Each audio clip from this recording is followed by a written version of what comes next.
Bon retour parmi nous. Einar Tangen nous rejoint aujourd'hui. Il est chercheur principal à l'Institut Taihe et chercheur principal au Centre pour l'innovation dans la gouvernance internationale. Il tient aussi une fascinante lettre d'information sur Substack, Asian Narratives, que je veille toujours à lire régulièrement. J'ai mis un lien dans la description. C'est donc un plaisir de vous revoir, mon ami.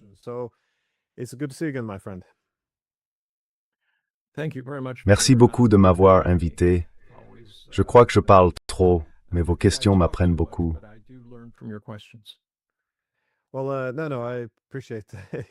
Eh bien, non, j'apprécie vos analyses. C'est tout l'intérêt, donc c'est très bien.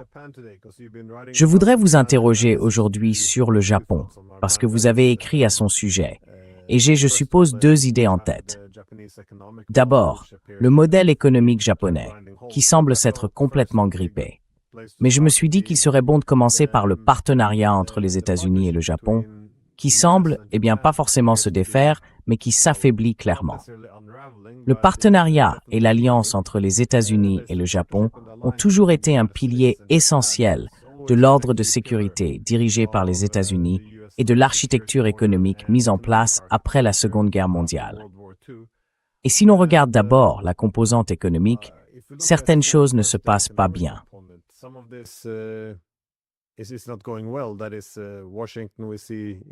Autrement dit, Washington, on l'a vu, a menacé plutôt le Japon de droits de douane pouvant aller jusqu'à 25%, à moins qu'il n'investisse 550 milliards de dollars aux États-Unis.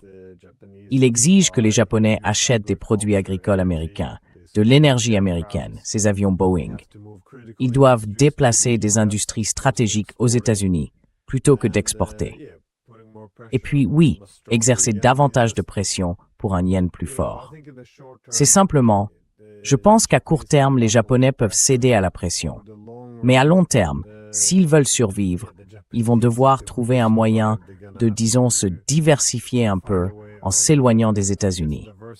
Je me demandais simplement ce que vous en pensez. Parce que si l'on regarde l'économie et l'aspect sécuritaire de ce partenariat, il ne semble plus reposer sur des fondations très solides.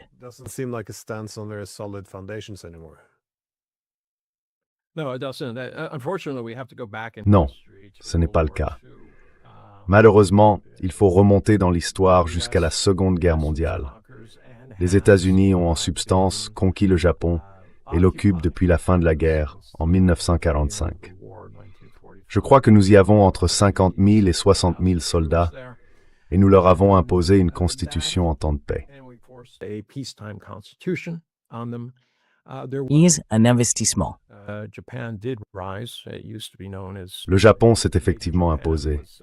À une époque, Made in Japan était synonyme de Camelot bon marché. Mais ils sont montés dans la chaîne de valeur au point de devenir, dans les années 70, une menace pour les États-Unis. Et beaucoup de choses qu'on dit aujourd'hui sur la Chine étaient alors dites sur le Japon. Qu'ils cherchaient à ruiner l'économie américaine, à prendre des emplois, qu'ils allaient conquérir le monde, qu'ils allaient nous remplacer, qu'ils allaient nous posséder. Comme je l'ai dit souvent, on voyait des sénateurs et des membres du Congrès, armés de masse, se tenir dehors, convoquer très ostensiblement la presse, puis vous savez s'acharner sur des voitures japonaises, des radiocassettes Sony, et ainsi de suite.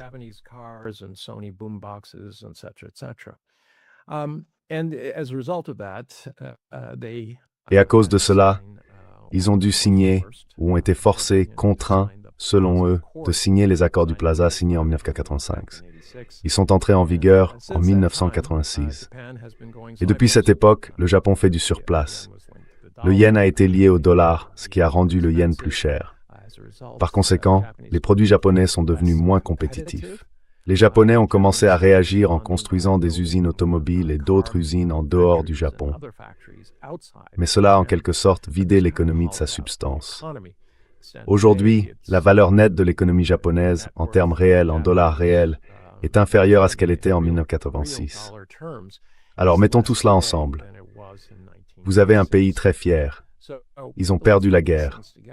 En réalité, ils ne se sont jamais pleinement repentis.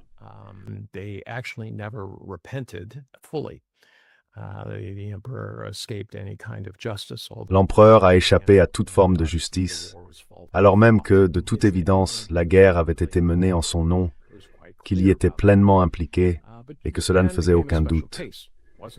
Mais le Japon est devenu un cas particulier. Ce n'était pas comme en Allemagne, où, vous savez, tout le monde a dû rendre des comptes. Il y a eu de nombreux procès pour crimes de guerre, et les responsables ont effectivement été punis, beaucoup par la mort. Au Japon, MacArthur avait essentiellement les yeux rivés sur la Russie. Il voulait traverser le Japon, la Corée, la Chine, puis entrer en Russie. À ses yeux, la menace d'un gouvernement socialiste communiste était plus importante que de punir les fascistes pour leurs crimes de guerre. Et juste pour donner une idée aux gens, je veux leur rappeler qu'on parle de plus de 100 millions de morts pendant la Seconde Guerre mondiale. Sur ce total, 35 millions étaient chinois.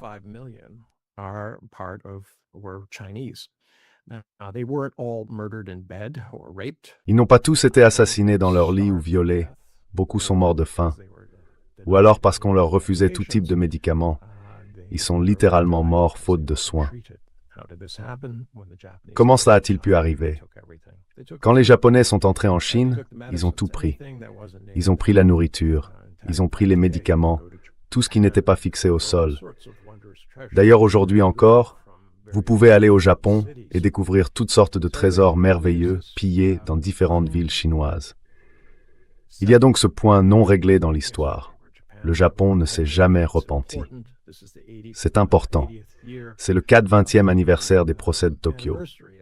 Et là, oui, des criminels de guerre japonais, dont certains des principaux, ont effectivement été jugés, condamnés, et certains ont été pendus.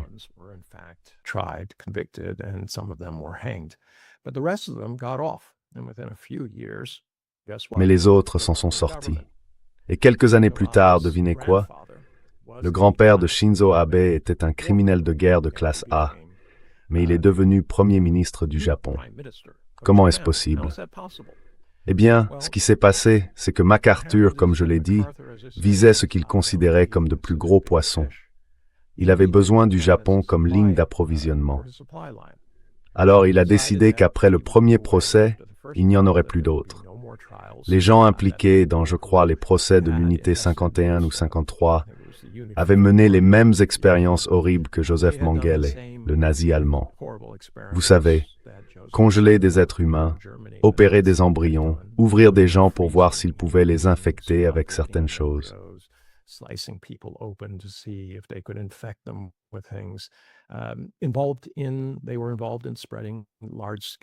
Ils ont participé à la propagation de virus à grande échelle dans des villes.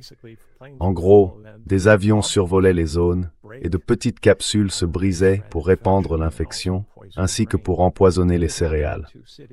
Et cela s'est produit dans 2 villes. Donc quand je parle de 35 millions de personnes sur la population chinoise de l'époque, il n'y a vraiment personne en Chine qui n'ait pas été touché par ce que les Japonais ont fait. Et ils s'en souviennent encore. En fait, le musée de Nankin, qui commémore la guerre antifasciste et le massacre de Nankin commis par les Japonais, est le 2e musée le plus populaire et le plus visité de Chine. Pas la 2e attraction, mais le 2e musée. Cela vous donne une idée. Non seulement les gens se souviennent, mais ils ne veulent pas oublier.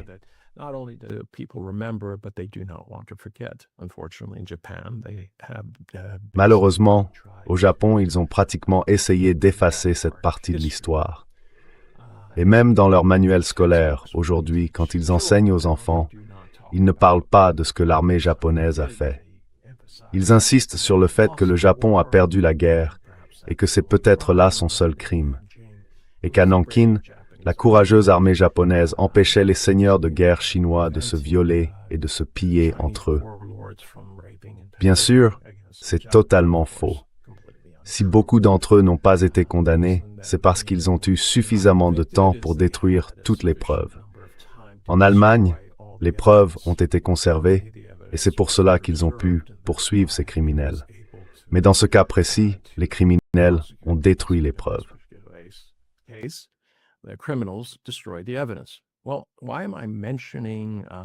Eh bien, pourquoi est-ce que j'en parle aujourd'hui? parce que le même groupe qui a été mis au pouvoir en substance par MacArthur, puis soutenu par la CIA et le département d'État, est toujours aux commandes. Et Takaichi en fait partie. Ils ont deux caractéristiques. Premièrement, c'était le camp vaincu, pas elle, personnellement. Elle n'avait pas de grand-père criminel de guerre, mais ils représentent ce même héritage. C'est le même groupe qui, en 1954, élaborait des plans pour faire entrer au sanctuaire Yasukuni ces criminels de guerre japonais exécutés, dont les cendres avaient été réduites en poussière puis dispersées dans l'océan pour éviter qu'ils ne soient divinisés. Et ils y sont parvenus.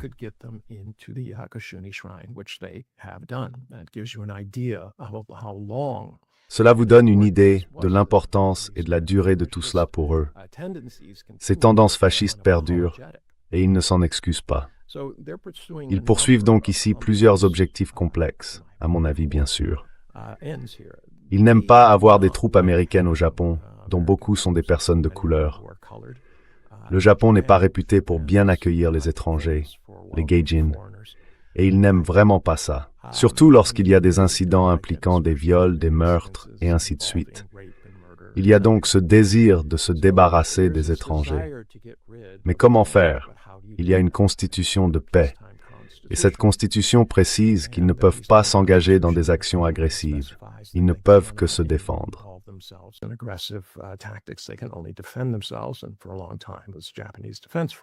Et pendant longtemps, il s'agissait des tactiques des forces japonaises d'autodéfense.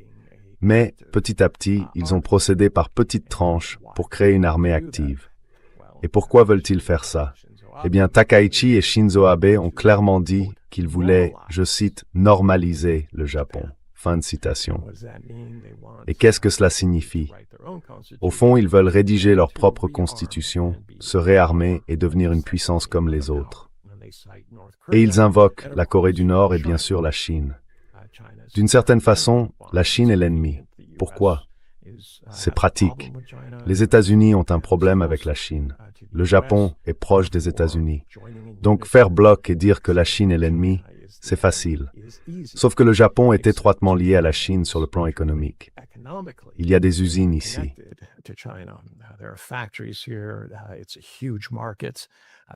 C'est un marché immense. Ce n'est pas quelque chose dont les Japonais peuvent se détourner pour trouver d'autres marchés ou d'autres bases de production. Ils peuvent essayer, mais ce serait extrêmement coûteux et cela rendrait leurs produits moins compétitifs. Donc vous avez ce groupe qui tient à, je cite, « normaliser son pays ». Fin de citation. Mais en même temps, ils souffrent d'une autre blessure qui s'est infligée, la deuxième, avec les accords du Plaza dans les années 80. Et cela a pratiquement réduit leur économie à néant. Ils ont des problèmes démographiques qui seraient survenus de toute façon. Mais, vous savez, à l'heure actuelle, ils n'ont pas de solution.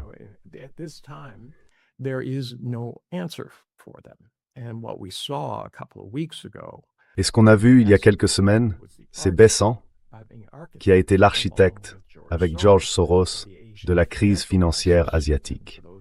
Et pour ceux qui se demandent de quoi il s'agit, c'était une crise prévue et précipitée par Soros et Besant pour gagner de l'argent. Ils ont vu d'importants flux de capitaux spéculatifs affluer vers l'Asie du Sud-Est. Ils ont délibérément trouvé un moyen de faire s'effondrer tout ça, puis de gagner énormément d'argent. Des milliards et des milliards de dollars à l'époque, quand c'était beaucoup d'argent. Donc, le profiteur. Eh bien, voici maintenant Besant qui vient au secours du Japon. Je cite cela pour que les gens comprennent la situation dans laquelle se trouve le Japon. D'un côté, s'ils ont un yen fort, 60% de leur alimentation vient de l'extérieur du Japon. 98% de leur énergie vient de l'extérieur du Japon.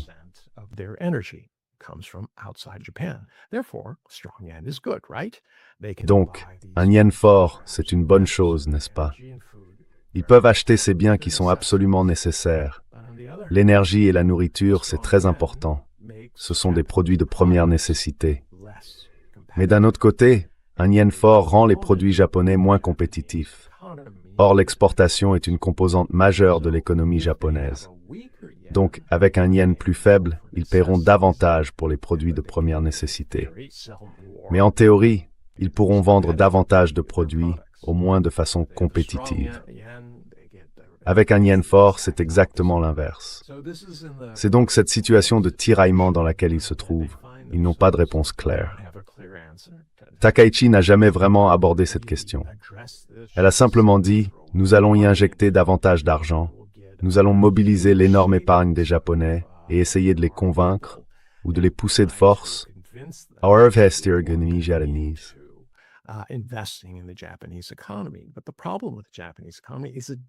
Mais le problème de l'économie japonaise, c'est qu'elle n'a pas besoin de financement. Elle doit devenir plus compétitive. Et les entreprises qui s'implantent au Japon, à cause du coût plus élevé de tout, l'importation des biens, les salaires et ainsi de suite, ne seront pas aussi compétitives que si elles installaient la même entreprise, disons, en Indonésie, en Malaisie ou au Vietnam. Elles sont donc prises dans une sorte de piège de compétitivité et elles n'ont pas trouvé le moyen d'en sortir. Or, comme je l'ai dit, tout a explosé il y a quelques semaines, lorsque les Japonais ont dépensé 50 milliards de dollars américains pour tenter de défendre le yen, qui était en chute libre. Ils ne pouvaient pas se le permettre. Pourquoi les États-Unis sont-ils intervenus? Parce que les Japonais menaçaient de vendre leurs bons du Trésor, de prendre des positions vendeuses. Et si cela arrive, devinez quoi?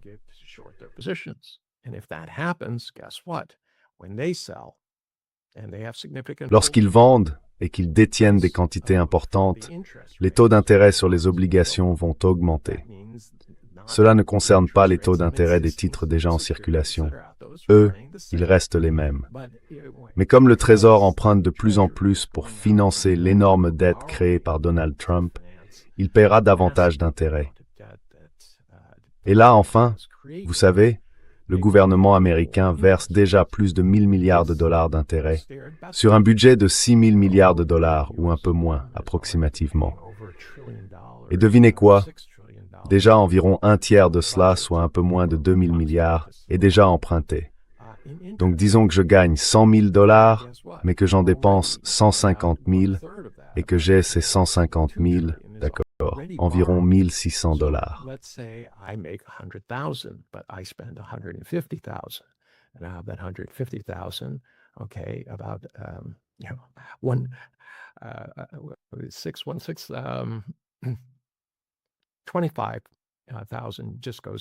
$25 000 partent uniquement dans les intérêts.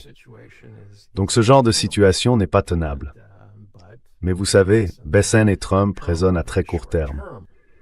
Ils espèrent donc que d'une manière ou d'une autre, tout finira par s'arranger. La réindustrialisation de l'Amérique ne se passe pas très bien. En fait, davantage d'industries et d'emplois sont partis que vous en avez réellement créés. Tout ce dont on parle, vous savez, les technologies de pointe, la création d'usines de fabrication de puces, ce genre de choses, ça non plus, ça n'a pas marché. Des retards importants, des coûts plus élevés, une compétitivité moindre. Ils n'ont pas les ingénieurs nécessaires en Amérique, et l'Amérique ne veut pas laisser entrer les ingénieurs qui pourraient le faire. Ils viennent surtout de Taïwan. Donc il y a une quantité infinie de contradictions qui se déroulent en ce moment même. Voilà la situation à laquelle ils sont confrontés.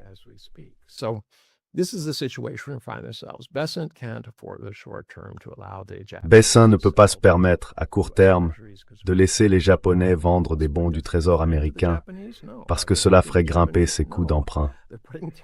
Mais est-il un ami des Japonais? Non. Les aide-t-il? Non. Il leur impose des droits de douane, comme à tout le monde. Le Japon se retrouve donc dans une situation où son dirigeant se concentre surtout sur cette forme de normalisation de la défense, tout en négligeant ou sans avoir un plan complet pour l'aspect économique de ce que fait le Japon. Je sais que j'ai abordé beaucoup de sujets, mais je pense qu'il est nécessaire de comprendre ces deux choses.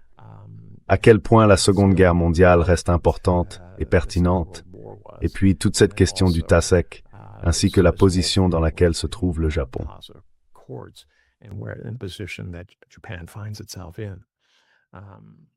Alors, question suivante. Je vais essayer de faire court. Eh bien, nous avons des problèmes similaires en Europe. Comme vous le savez, après la Seconde Guerre mondiale, beaucoup de nazis allemands issus de l'armée se sont retrouvés à travailler avec la CIA, puis au sein du comité militaire de l'OTAN, et sont devenus des commandants de l'OTAN. Donc, il n'y a pas eu non plus d'épuration complète en Europe. Même aujourd'hui, on voit en Ukraine qu'ils exhument et rapatrient des nazis de la Seconde Guerre mondiale, les font revenir en Ukraine et leur accordent des funérailles avec tous les honneurs de l'État. Donc, dans cette partie du monde non plus, nous n'avons pas tout à fait tourné la page de l'histoire. Je veux quand même vous interroger sur le cas japonais, parce que si vous alliez au Japon dans les années 1980, vous visitiez en quelque sorte. C'est là qu'il fallait aller si vous vouliez voir à quoi ressemblait l'avenir.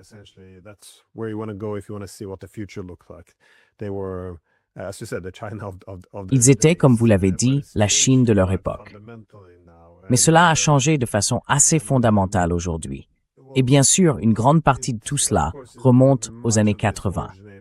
Mais ce que j'ai trouvé intéressant dans les années 90, c'est que les États-Unis ont exposé leur stratégie de primauté mondiale, notamment à travers la doctrine Paul Wolfowitz, Omene, fondée sur les orientations de planification de la défense de 1992.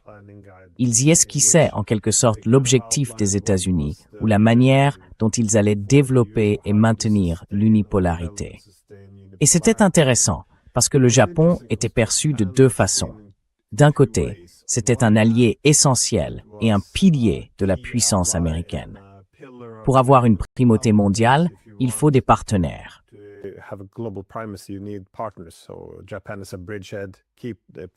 Le Japon est donc une tête de pont, un partenaire clé en Asie de l'Est.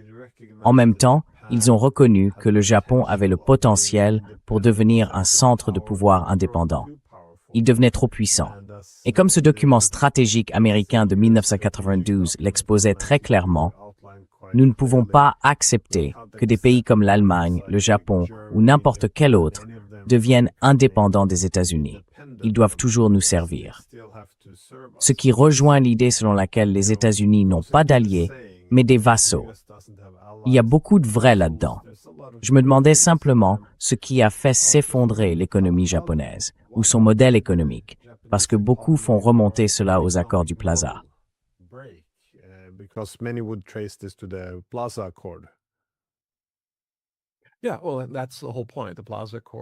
Oui, enfin, c'est bien tout l'enjeu. L'accord du Plaza, c'était notre façon de mettre un bâton dans les rouages du Japon. Enfin, vous voyez, une clé à molette dans son mécanisme. En gros, il reliait le yen au dollar et le rendait plus cher. Donc les produits japonais devenaient moins compétitifs. Et au fond, ça les obligeait, s'ils voulaient rester compétitifs, surtout pour leurs voitures, à commencer à créer des usines. Pas seulement aux États-Unis. Ils ont commencé à le faire partout dans le monde. En Inde, en Afrique, en Amérique du Sud, dans une moindre mesure, et puis bien sûr aux États-Unis. Cela a donc entraîné de grands changements. Mais au fond, il faut se souvenir que ça vide le pays de sa substance. Chaque emploi perdu au Japon n'est pas remplacé comme par magie. Et c'est ça le problème.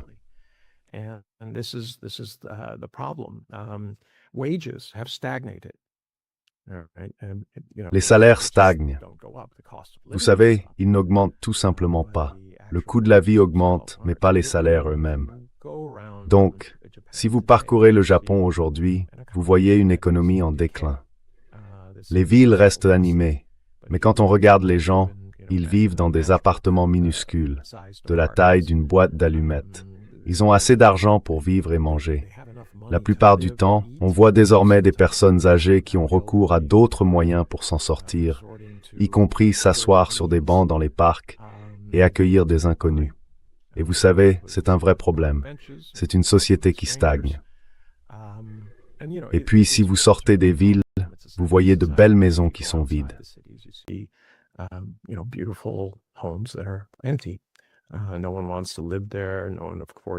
Personne ne veut y vivre. Personne n'a les moyens de les entretenir ou, vous savez, de les restaurer. Alors elles restent vides. En fait, on peut encore acheter une maison japonaise dans un village, pas très loin d'une ligne de chemin de fer, à un prix très bas. Mais il n'y a vraiment aucun espoir. Des étudiants japonais sortent de ces écoles. Autrefois, elle leur garantissait plus ou moins un emploi. Ils devenaient des salariés dans de grandes entreprises, Sony, Honda, et ainsi de suite. Mais cette possibilité n'est plus ouverte. Et le genre d'emploi à vie, ce bol de riz doré, n'existe plus. Aujourd'hui, ils se débarrassent des gens. On ne peut pas simplement rester là à faire le drone. Si vous n'êtes pas rentable, évidemment, l'entreprise doit en tenir compte.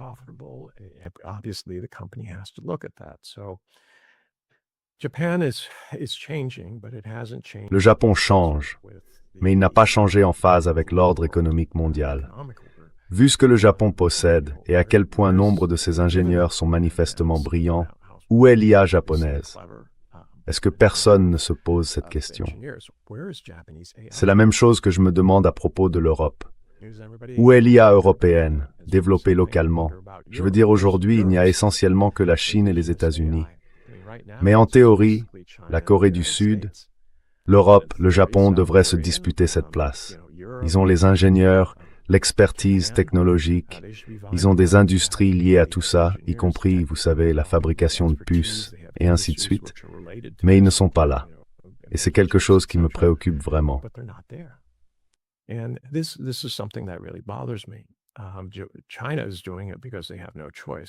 La Chine le fait parce qu'elle n'a pas le choix, on l'en exclut. Et elle se dit, si on nous exclut, on sera à la merci des autres. Ceux qui possèdent la propriété intellectuelle de l'IA seront en gros servis par ceux qui ne la possèdent pas. Et ils connaissent très bien le modèle extractif que les États-Unis aiment promouvoir, tout comme l'Europe. L'idée, c'est que j'invente l'IA, puis j'en extrais autant de valeur que possible. Je ne suis pas en concurrence. J'ai un monopole pendant un temps limité, et j'essaye de trouver des moyens de prolonger ce monopole, puis de m'en servir pour augmenter, je cite, la valeur pour les actionnaires. Et l'un des grands dangers qui pèsent aujourd'hui sur les sociétés occidentales, c'est cette idée selon laquelle une ruée effrénée vers la valeur à court terme va, d'une manière ou d'une autre, faire en sorte que tout se passe bien. J'ai déjà parlé de ça et je n'ai rien contre les MBA.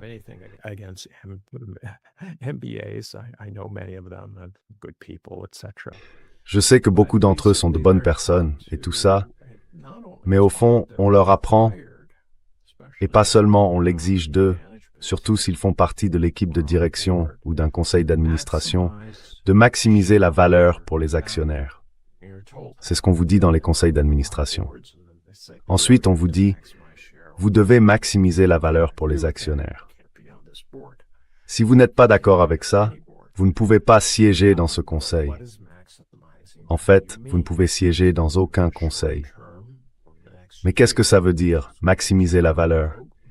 Est-ce que ça veut dire le court terme ou l'année prochaine qui va déterminer les primes des gens au pouvoir, surtout du groupe dirigeant?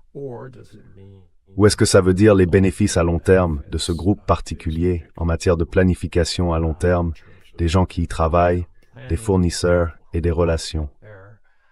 Allez-y.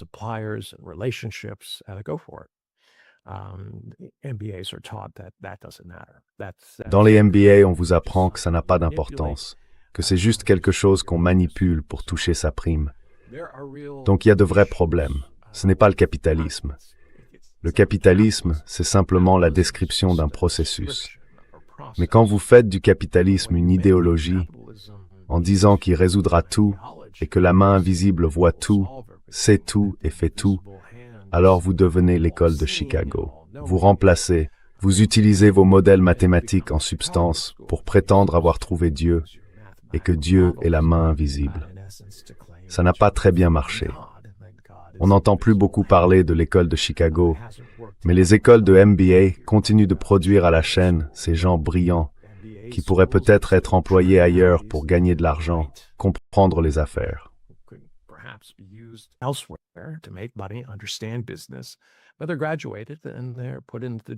Mais ils obtiennent leur diplôme, puis ils sont placés aux échelons juniors de la direction, et beaucoup finissent par arriver au sommet. Et quand ils y arrivent, ils appliquent ce qu'on leur a appris à faire. Et c'est là qu'il y a un problème. Au Japon, c'est un peu différent. Il y a encore de grandes entreprises qui sont contrôlées pour l'essentiel par des individus.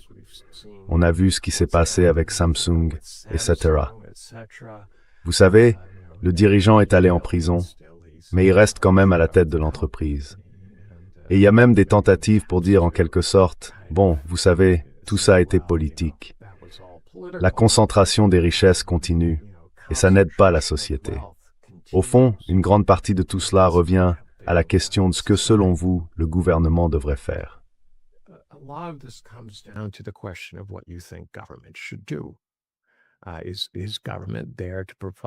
Le gouvernement est-il là pour garantir une société juste, meilleure, équitable, où chacun a des possibilités, où les bases de l'existence humaine sont assurées?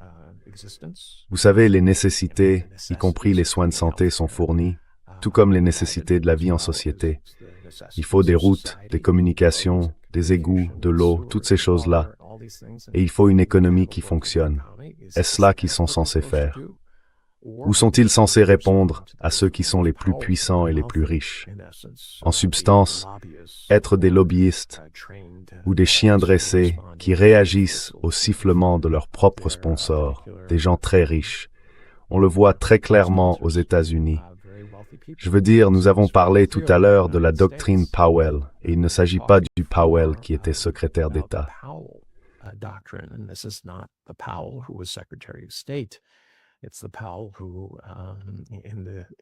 C'est Powell qui, en 1972, je crois, a rédigé un mémorandum secret, 6 mois avant d'entrer à la Cour suprême des États-Unis. Il y détaillait la nécessité pour les familles riches et les entreprises de prendre le contrôle du gouvernement, littéralement de prendre le contrôle du pouvoir judiciaire, des médias, des groupes de réflexion, des universités, et au fond, de créer une société dirigée par des oligarques. Et l'un des moyens qu'il a employé, c'est qu'il a posé les bases permettant de faire des entreprises des personnes. Or, quand vous faites d'une entreprise une personne aux États-Unis, les personnes jouissent de la liberté d'expression. Et ils ont utilisé cet argument avec succès pour permettre aux entreprises et aux personnes fortunées de verser des sommes illimitées aux candidats de leur choix.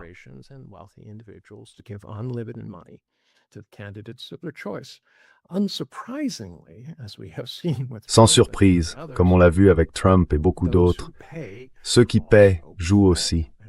Et on a vu des milliards et des milliards de dollars être accordés précisément aux gens qui avaient donné des millions de dollars à des candidats. Pour eux, c'est donc un très bon retour sur investissement. Je vous donne quelques millions, mais j'en gagne quelques milliards. C'est plutôt bien. Mais qu'est-ce qui est perdu là-dedans? Les gens. Vous savez, on est dans une situation où les marchés boursiers atteignent des records historiques. Pendant ce temps, la majorité des gens, entre 60 et 70%, selon qui vous croyez, n'ont pas assez d'argent en cas d'urgence. Ils n'en ont pas assez. Ils n'ont pas 400 dollars. Ils vivent de paie en paie, du moins dans leur esprit. Et ils ne profitent pas de la belle vie. Ils s'inquiètent de la vie qu'ils ont déjà. Alors vous savez, est-ce que le gouvernement les aide?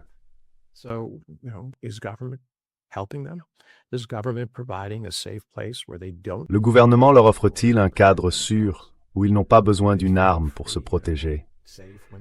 Se sentent-ils libres et en sécurité quand leurs enfants vont à l'école, quand ils vont sur leur lieu de travail, quand ils sont dans la rue ou dans un espace public? Se sentent-ils en sécurité? Qu'est-ce que vous attendez du gouvernement? Alors au Japon aujourd'hui, pour revenir au sujet, je ne pense pas que la plupart des gens estiment que le gouvernement les aide réellement. Ils votent pour des populistes qui promettent de pouvoir tout régler.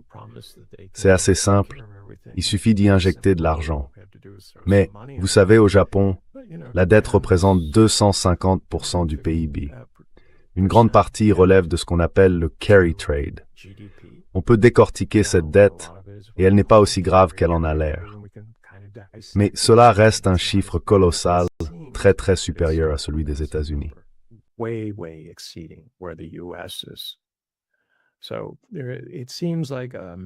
On a l'impression que beaucoup de ces pays sont perdus. Les gens attendent davantage de l'État que ce que l'État est capable de leur donner. Dans le cas du Japon, des problèmes de long terme se sont accumulés depuis la Seconde Guerre mondiale, puis sur les plans économiques et politiques, depuis le milieu des années 80. et ils ne peuvent pas être résolus par un seul populiste agitant sa baguette magique. Ce sont des problèmes profonds. Ils exigent une planification à long terme. Ils exigent des changements. Ils exigent des gouvernements stables, prêts à les mettre en œuvre. Et aujourd'hui, nous n'avons pas cela. Alors quand on commence à parler du Japon, on peut parler des États-Unis, on peut parler de l'Europe, on peut parler de nombreux pays démocratiquement élus, mais on peut aussi parler de ceux qui n'ont pas de démocratie.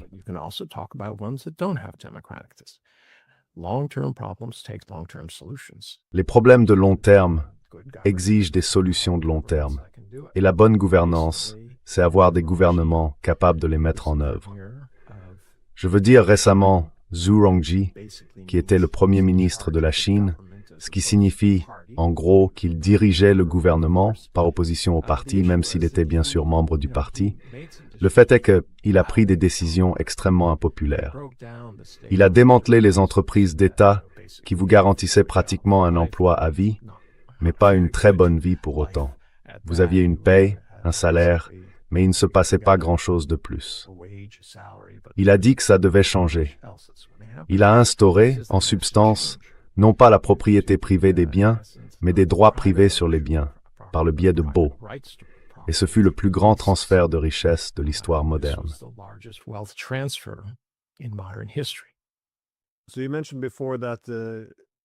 Vous avez donc mentionné plus tôt que les États-Unis ne veulent pas que le Japon vende ses titres du Trésor.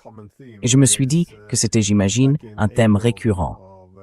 En avril 2026, on sait que Scott Bessent a déclaré que les États-Unis discutaient de ces lignes de swap en dollars avec les États du Golfe ainsi qu'avec des pays d'Asie. Et il a été très précis. Beaucoup de gens ont présenté cela comme un renflouement ou comme une aide apportée aux États du Golfe. Mais selon ses propres termes, il s'agissait d'empêcher la vente désordonnée d'actifs américains. Il y a donc quelque chose de rafraîchissant dans cette honnêteté, au moins. Tout n'est pas altruiste ici. Mais dans votre article, vous aviez ce très bon graphique montrant que non seulement de nombreuses sociétés et économies ont commencé à stagner en Occident, mais que le cas japonais était tout à fait saisissant.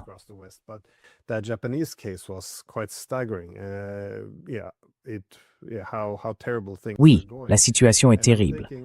Et je me dis que tandis que la dette japonaise continue d'augmenter, que la situation économique se dégrade, que la compétitivité économique disparaît, c'est tout le modèle économique qui doit être repensé de fond en comble.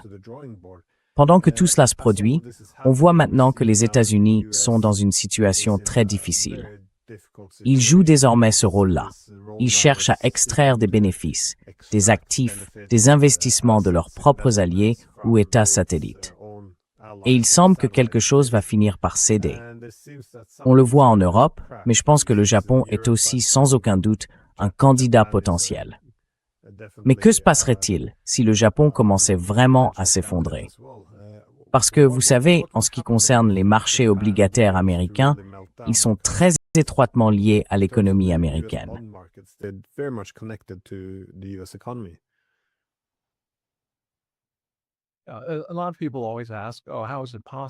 Beaucoup de gens demandent toujours « Oh, comment est-il possible qu'un pays emprunte à hauteur de 250% de son PIB ?» Eh bien, il faut comprendre qu'il existait ce qu'on appelait le carry trade.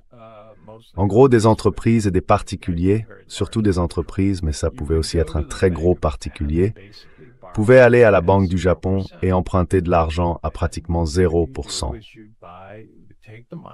Ensuite, vous preniez cet argent pour acheter des bons du Trésor américain qui rapportaient, disons, entre 2 et 3%. C'était de l'argent gratuit, non? Vous preniez un certain risque lié au taux de change entre le dollar et le yen, mais il était dans l'ensemble assez stable.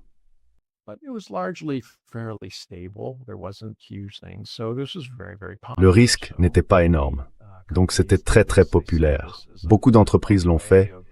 Elles y voyaient un moyen de renforcer, vous savez, leurs résultats financiers. Alors elles l'ont fait.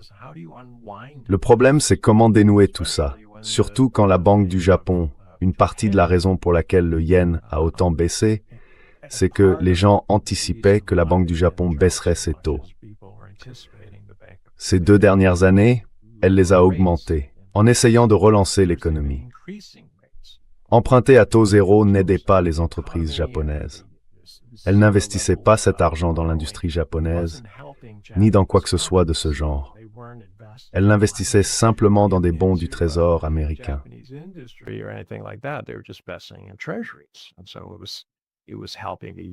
Et donc cela aidait les États-Unis, parce que le Japon achetait des bons du Trésor et beaucoup de dettes. Mais il n'y avait aucune aide visible pour l'économie japonaise. Ils veulent faire entrer davantage d'argent dans l'économie japonaise, l'économie réelle, les entreprises japonaises qui produisent quelque chose, que ce soit dans la recherche et développement ou dans l'industrie, peu importe. Ils veulent simplement plus d'emplois, plus d'activités économiques, des salaires. Ils essayent donc de maintenir les taux un peu plus élevés. Eh bien, voilà le problème. Je ne vais pas emprunter à 2% et prendre le risque monétaire. Si le rendement est de 4 ou 5%, cela m'inquiète. Alors les gens essaient de trouver comment déboucler leur position, celle où ils ont emprunté à 0 et obtenu 2 ou 3%.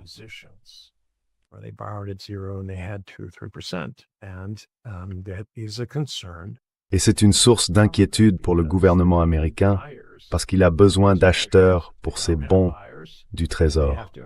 S'il n'y a pas d'acheteurs, il doit augmenter les taux afin de les attirer. Donc si vous regardez les États-Unis sur le graphique que j'ai cité, il y a un élément qui n'y figure pas mais que les gens devraient comprendre. Les banques centrales du monde entier ont réduit leurs avoirs en bons du Trésor américain. Si le gouvernement américain en vend davantage, c'est parce qu'il a augmenté les taux d'intérêt versés sur les bons du Trésor, qu'il s'agisse de refinancer d'anciennes dettes ou d'en créer de nouvelles. Et pour attirer l'argent nécessaire afin que les gens les achètent, il doit proposer des taux plus élevés.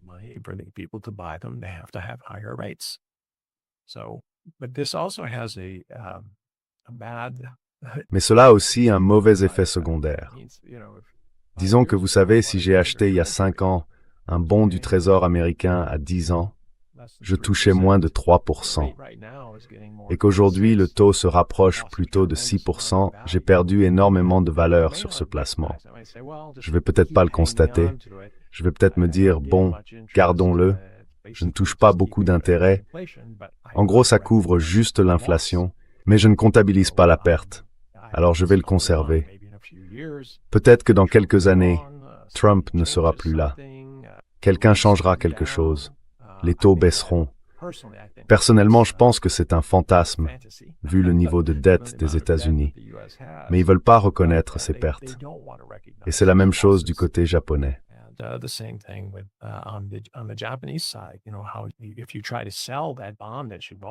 Si vous essayez de vendre cette obligation que vous avez achetée il y a de nombreuses années, vous êtes en perte. Vous devez à la Banque du Japon, auprès de laquelle vous avez emprunté, plus d'argent que ce que vous allez recevoir de cette vente. Voilà donc les problèmes qui se créent. C'est ce à quoi Besant s'intéresse. Mais vous remarquerez qu'il n'y a pas vraiment de plan à long terme. Comme je l'ai dit auparavant, la réindustrialisation de l'Amérique n'a pas fonctionné. C'était la grande idée de Trump, non? Il allait contraindre tout le monde à se soumettre avec des droits de douane, forcer les entreprises à commencer à produire aux États-Unis pour pouvoir accéder au marché américain. Mais cela ne s'est pas produit. Donc en gros, ce sont toute une série de mesures à court terme. Un cavalier sans tête qui tourne en rond et se rapproche de très très près d'une falaise.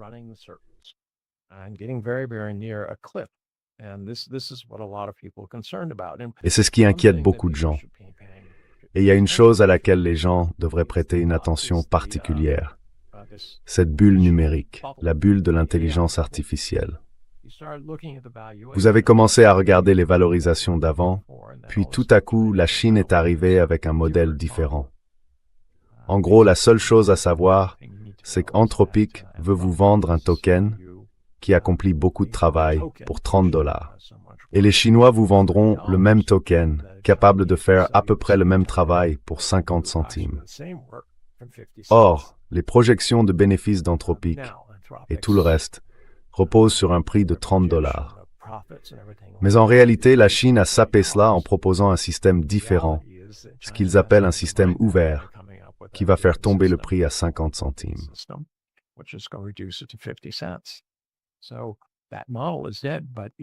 Donc, ce modèle est mort. Mais les valorisations des entreprises concernées, qu'elles construisent des centres de données, qu'elles fassent de l'IA ou qu'elles fabriquent des puces, reposent toutes sur le pari que d'une manière ou d'une autre, tout finira par marcher. Et beaucoup d'entre nous pensent que leur pari aujourd'hui, c'est qu'elles sont trop grosses pour faire faillite, qu'elles représentent une part si importante du S&P, une part si importante de l'économie américaine. Rappelez-vous, plus de 50% des investissements l'an dernier étaient liés à ces fermes de serveurs. Réfléchissez-y. Vous retirez 50% de cela et tout s'effondre. Vous avez une énorme bulle.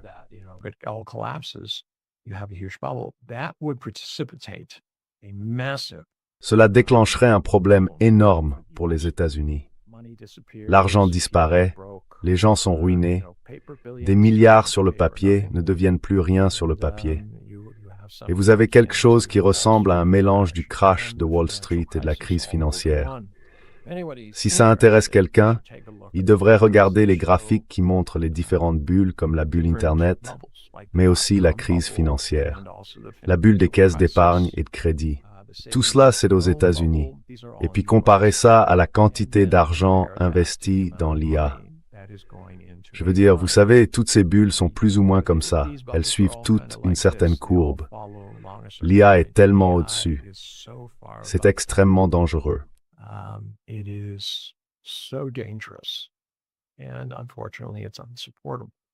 Et malheureusement, ce n'est pas soutenable. Même si vous commencez à regarder les revenus, même dans le meilleur des cas, oui, ils ne justifient pas les valorisations de ces entreprises. Donc on va droit vers un problème. Et malheureusement, on approche peut-être très près du moment où la bulle éclate. Et là, cela n'aurait pas qu'un seul effet sur l'économie américaine.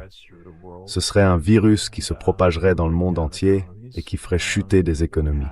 Les conséquences seraient vraiment graves pour tout le monde, y compris pour la Chine. Ce n'est pas une situation où tout le monde s'en sortirait indemne. La Chine s'y prépare depuis bien plus longtemps. Elle a été très stratégique quant aux différentes possibilités.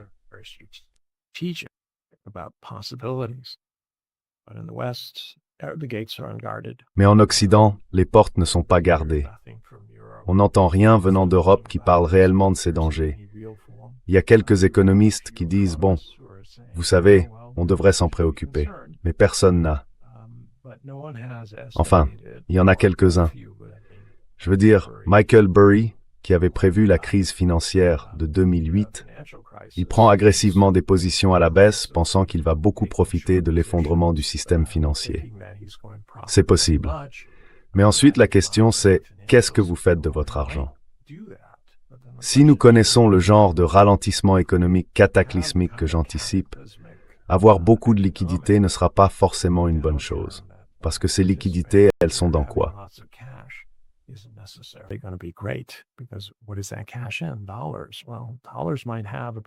Des dollars. Eh bien, le dollar pourrait s'effondrer brutalement. Pourquoi? Parce que personne ne voudra acheter la dette des États-Unis avec cette contagion économique. On parlera moins de « on ne peut pas manger de l'or » et davantage de riz, de pommes de terre, de pétrole et de choses absolument nécessaires. Il y aura toujours du commerce et ce genre de choses, mais cela pourrait être très différent. Et j'essaye d'être alarmiste. Je souligne simplement que nous nous dirigeons vers une falaise et que personne ne semble réfléchir à ce qu'il y a au bout. Un peu comme le Brexit pour les Britanniques. Ils ont sauté en espérant que les rochers seraient bien mous et...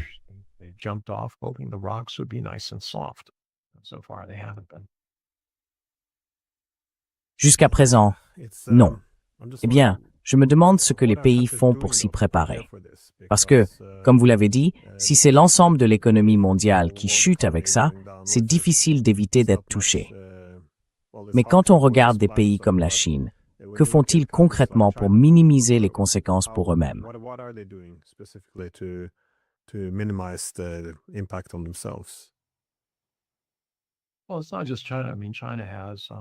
Eh bien, ce n'est pas seulement la Chine. Je veux dire, la Chine a près de 140 relations commerciales principales dans lesquelles elle est le premier importateur ou exportateur pour ces pays. Et ils ont mis en place des systèmes de financement alternatifs parce que si le dollar s'effondre, si plus personne ne veut utiliser le dollar, alors vous avez un vrai problème.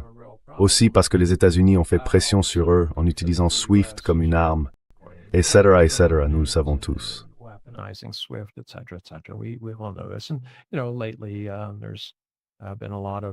Et vous savez, ces derniers temps, on a beaucoup parlé du fait que les États-Unis viennent de transférer tout l'or le pays, et l'État m'échappe, le Venezuela dans leur propre coffre. Je ne sais même pas ce que ça veut dire.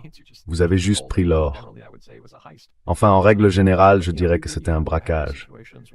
Mais vous savez, il y a des situations où les États-Unis agissent en toute impunité. Il y a de moins en moins de confiance dans le système du dollar américain. La Chine a CIPS. Oui, en gros, ils ont mis en place des entités capables de faire du commerce transfrontalier. Et la manière dont ils organisent cela est très intéressante.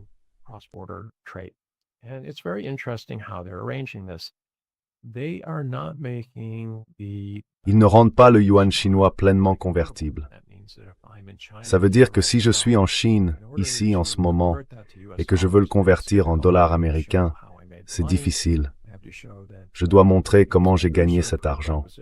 Je dois montrer que certaines conditions préalables sont remplies et les montants disponibles sont limités.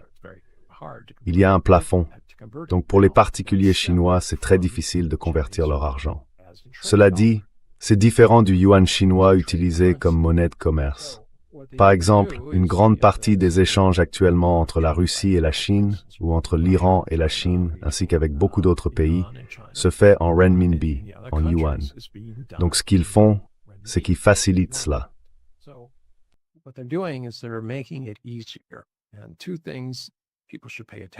Et il y a deux choses auxquelles les gens devraient prêter attention. Premièrement, ils ont récemment créé un mécanisme pour que, disons, si j'ai besoin de payer quelqu'un, il y a un problème de balance commerciale et je dois régler une dette, vous voyez. Eh bien, auparavant, j'aurais peut-être dû vendre les bons du trésor que je détenais, ces obligations chinoises. Et c'est coûteux, parce que je devrais peut-être les racheter plus tard. Ça crée beaucoup de complications. Alors, les Chinois ont dit, d'accord, nous allons ressembler davantage au dollar. Très bien, nous allons créer des mécanismes qui vous permettront d'emprunter sur la base de vos obligations pour effectuer tout règlement nécessaire. C'est moins coûteux. En fait, c'est très peu cher en termes de taux d'intérêt et ce genre de choses.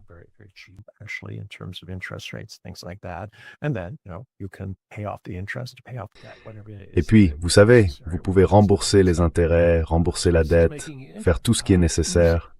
Une fois que c'est fait, c'est fait. Donc ça facilite la détention de ces obligations chinoises. La deuxième chose que je trouve très intéressante, c'est que la Chine met en place dans d'autres pays des coffres sécurisés pour y stocker de l'or.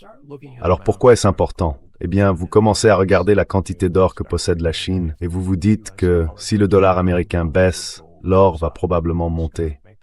C'est l'hypothèse à faire. La Chine aura suffisamment d'or pour garantir ses yuan chinois détenus à l'étranger par de l'or. Et pourquoi est-ce important lorsque le monde est sens dessus dessous?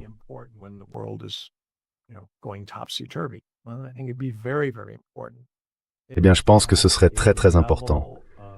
Cela ajoute un niveau de sécurité auquel les gens accordent davantage confiance.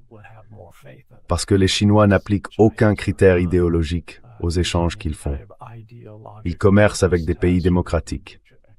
Ils commercent avec des pays qui ne le sont pas vraiment. Il ne s'agit pas de la situation intérieure. Il s'agit simplement du commerce.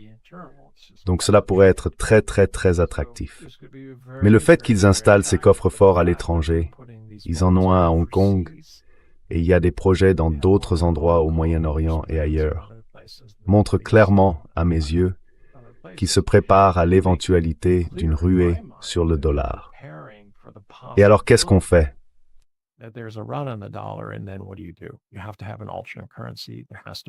Il faut avoir une monnaie alternative. Il faut bien qu'il y ait quelque chose. Maintenant, est-ce qu'ils veulent être, vous savez, comme le dollar américain? Absolument pas. J'ai parlé à beaucoup d'économistes ici, et ils disent, et on a retenu la leçon. Les effets de distorsion liés au fait d'essayer d'être la monnaie du commerce mondial sont trop importants pour que n'importe quel pays puisse les gérer, même la Chine. Ce qu'on veut faire, c'est sécuriser les paiements internationaux, puis garder notre économie intérieure à part.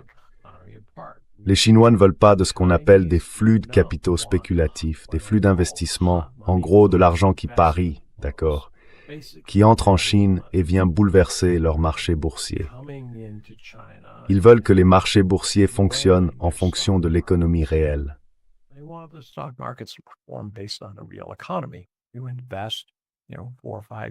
Vous investissez, et vous savez, 4 ou 5 ans plus tard, ou peu importe, ils ont une bonne idée, ils commencent à faire des bénéfices, la valeur de vos actions augmente.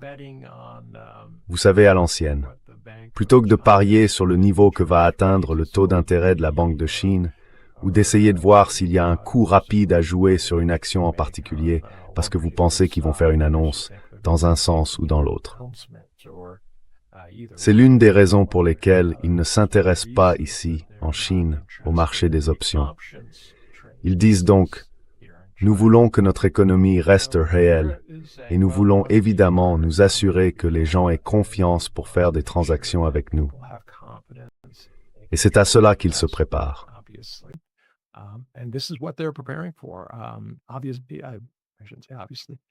Évidemment, la Russie, l'Iran et beaucoup d'autres pays, pas seulement ceux qui nous sont hostiles, je veux dire, beaucoup de pays au Moyen-Orient. Et d'ailleurs, les Émirats arabes unis sont une plateforme d'échange pour les Chinois qui veulent commercer. Ils sont évidemment très proches des États-Unis. Donc il n'y a pas de test décisif. Il y a simplement ceux qui sont disposés à le faire. La Chine veut travailler, ce sera donc une approche très différente de celle des États-Unis avec le FMI et la Banque mondiale, qui imposaient des conditions aux prêts et ce genre de choses. La Chine est passée à un modèle moins centré sur les emprunts entre gouvernements, ou plutôt, je devrais dire, sur les projets, et davantage sur la question de savoir si le projet est viable. Donc ils prêtent en fonction du projet. Et c'est très important, parce que cela les tient à l'écart des va-et-vient politiques quand les gouvernements changent.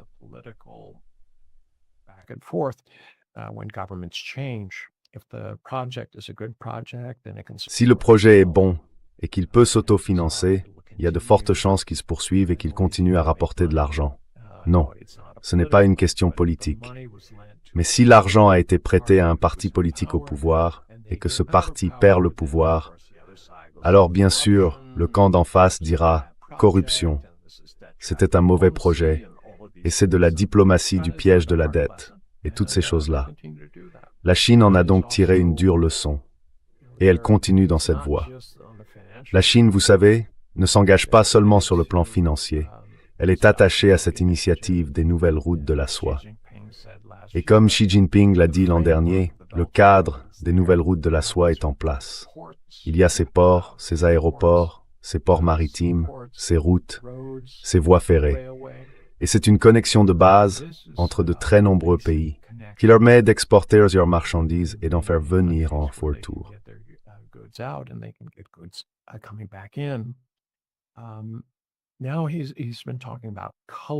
Il a parlé d'apporter de la substance à ce cadre. Et ce que je comprends, c'est qu'il s'agit de zones de développement économique qui incitent concrètement les entreprises chinoises à commencer à investir et à créer des emplois dans ces pays. Pourquoi? Parce que du point de vue de la Chine, le monde grandit ensemble. Si elle crée des emplois dans ces pays et que ces emplois sont de bons emplois, les gens peuvent vivre et avoir un revenu disponible. C'est avec ça qu'ils vont acheter des biens. La Chine pense avoir la capacité de vendre ses biens à ces personnes parce qu'elle dispose des bonnes ressources, de la technologie adéquate, de la bonne qualité et du bon prix. Elle est donc prête à être concurrentielle. Alors que le modèle américano-européen, Les Européens semblent beaucoup se plaindre, mais faire très peu. Les États-Unis disent « Non, vous devez acheter nos produits. Sinon, nombre de price per prix des mallow sword soit très durable. »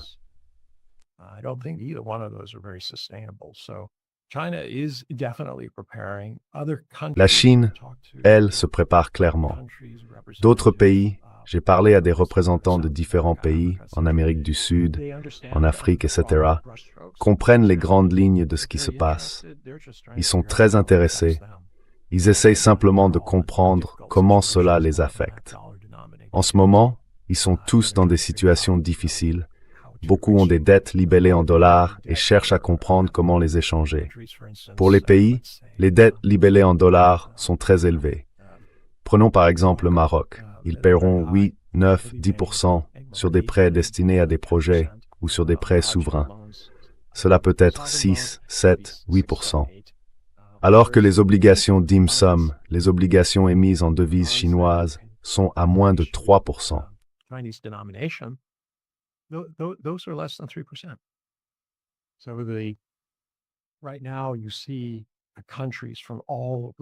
En ce moment, on voit des pays du monde entier se rendre à Pékin pour demander comment convertir leurs prêts libellés en dollars en obligations dim sum.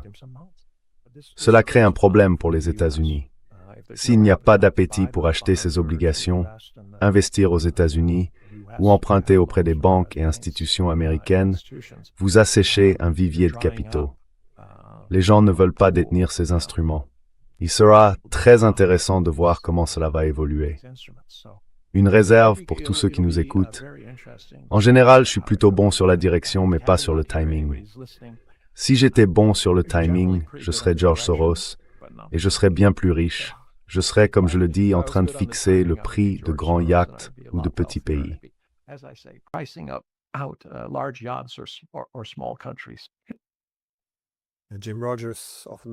Jim Rogers fait souvent la même remarque.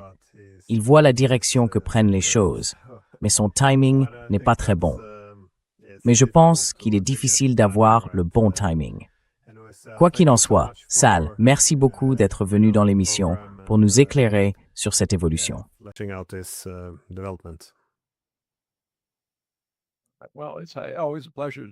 C'est toujours un plaisir de vous parler, Glenn, et j'apprécie vraiment le travail que vous faites. Je pense qu'il est extrêmement important d'avoir une voix indépendante qui met en lumière toutes les nuances perdues dans la presse dominante, surtout pour ceux qui sont prêts à réfléchir.